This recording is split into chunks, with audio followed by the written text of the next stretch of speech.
Welcome to our lecture online.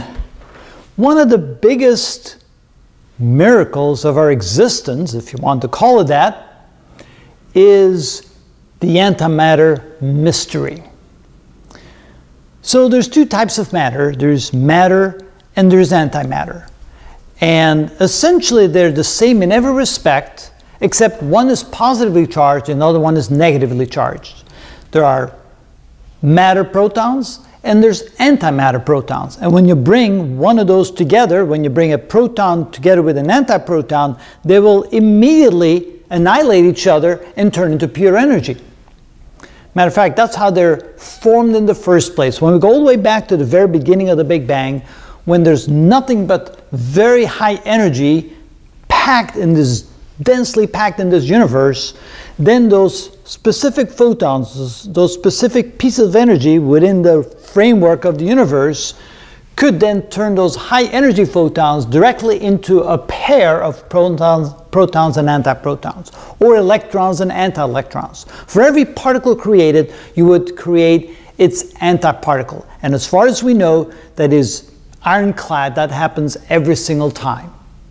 Of course, then after they're created, when they come back together, they will then annihilate each other. Or if a proton from one creation meets up an antiproton from another creation, when they happen in different places in the universe, and when they meet, they will simply annihilate each other.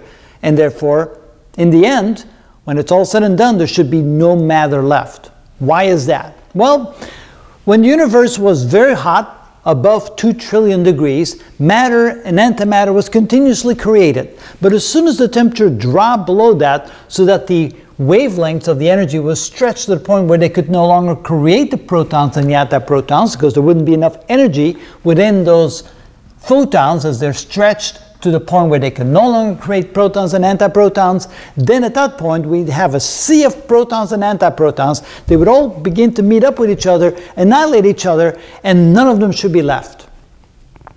But matter exists. So what went wrong? What happened? Nobody really knows.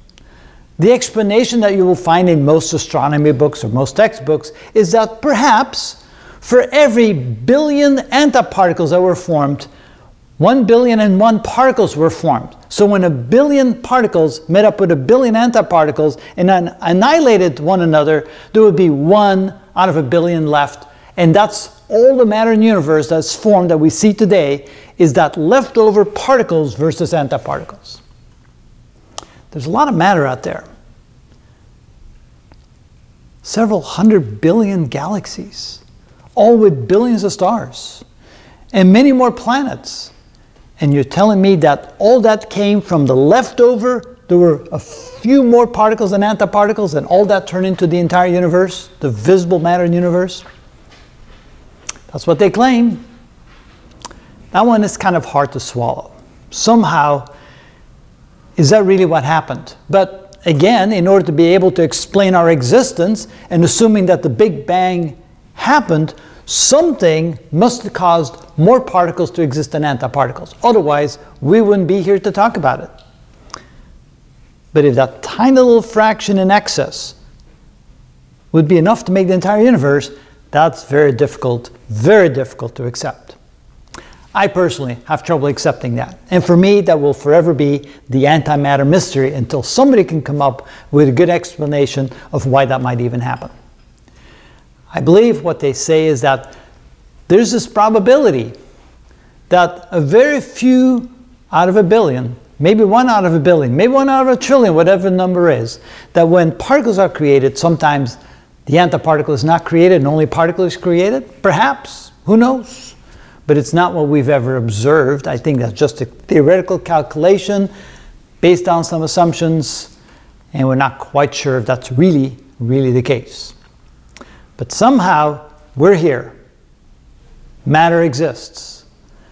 And there's no antimatter anywhere near the matter, the whole world would explode, right? If there was antimatter here, well, it would not be a pretty sight. It would be quite devastating. Maybe there was some sort of separation between matter and antimatter. Maybe there was more antimatter in one pocket of the universe and more matter in the other pocket of the universe, far enough apart where they're not annihilating each other.